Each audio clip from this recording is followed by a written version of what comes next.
Ready to stop your brain's natural processes of forgetting things? Well, let's do that for DHCP right now. You'll need about 6 minutes and your brain. You'll need either a pen and paper or a mind mapping app. So let's jump in and interrupt that process of forgetting things.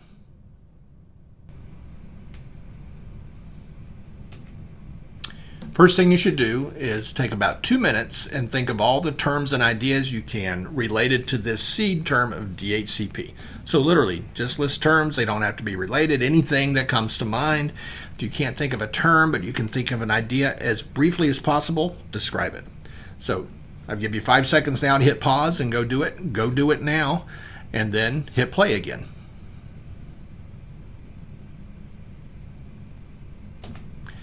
Next up, make a mind map from that list.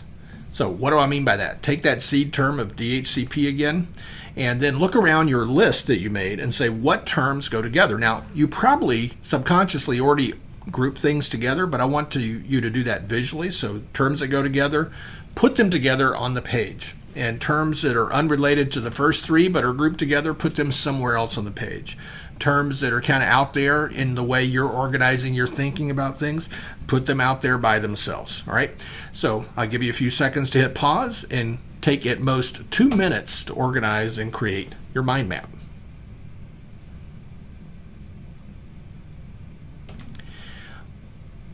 Last up, you might want to check our term list. These are ones that I think I mentioned in the related explainer video. So you can look over this list and wonder if you remembered all that I did. Now, if you see items on this list that aren't in your mind map right now, it's okay. It's not a big deal at all. This is about exercising your brain's memory.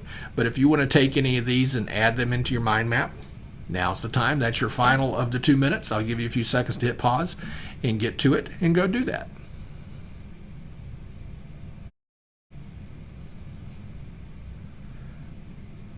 So here's a mind map I made in Xmind, and I organized things a bit. I'm going to start in the upper right up here, where I took the seed term DHCP and thought, it just makes sense to spell out the acronym, Dynamic Host Configuration Protocol, and it's out there as a standalone item. And then this term of DHCP lease kept coming to mind, or lease, which is kind of the main concept of what a DHCP client does, but I really didn't find anything else to connect it to, so it's kind of hanging out here by itself. Now, in the future, if I rethought this, maybe I would connect it to something else. But the organizing part really got me thinking. I think it's straightforward terminology, but I really did spend a little time like, well, should I fit it somewhere or not? So if you struggle with that, hey, I did a little bit too. But the roles I thought were pretty clear. So, I picked the word roles. It's not a term. But if you think about the roles in, little r roles, there's a DHCP client and a DHCP server. And the nature of the protocol flow is that if the client and server are in different subnets, the protocol flow won't work without a DHCP relay agent. So those terms seem to go together, to me at least. Then the DHCP lease itself, if I was to move DHCP lease anywhere, I'd move it over here next to this DHCP lease section, but I focused on the info in the lease. So the info that a client learns when it attempts to lease something, first off, the IP address, of course, which is unique to the client, the mask and default gateway, which is unique in the subnet, and then the DNS server list, which is usually a couple of DNS server IP addresses, which may be the same DNS server IP addresses for everybody in the whole network. And then finally, the messages. You remember the DORA acronym, of course, so we've got the DORA acronym listed in my mind map.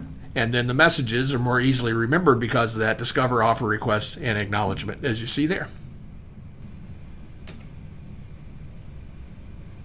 Hope you enjoyed this terminology mind map exercise. If you're new, please subscribe and click the bell. You know the drill. It's YouTube. Likes really do help me. It gives feedback to YouTube that you liked what you saw here. Thanks for hanging out. I'll talk to you soon.